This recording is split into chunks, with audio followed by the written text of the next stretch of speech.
next, yung lalim ng lalim ng 5 cm, dapat yung ano natin, 5 cm.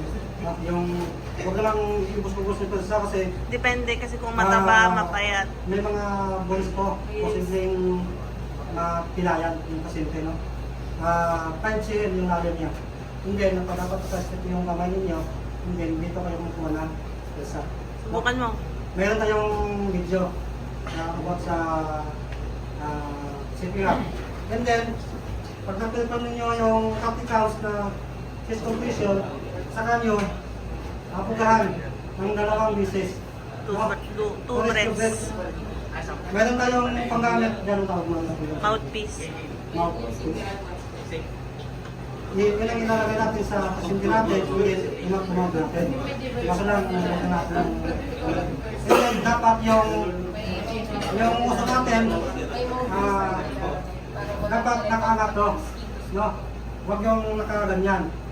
Bakit sir, bakit nakaangat to yung uso ng pasyente natin? Kasi mabibend yun. Napansin nyo pa, minom kayo ng gamot, tablitas, pag malaki, nahirapan kayo lunukin. So ginagawa natin parang manok. Nakainom ng tubig tapos may tingala. Para mas malakas ka, mas malaki kasi ang naloy ng hangin pag katingala. So yun yung purpose. Saka natin matumak. Okay? 2 breaths. Matanong sir, parang nasa kung babae yung pasyente o yung may matay. No?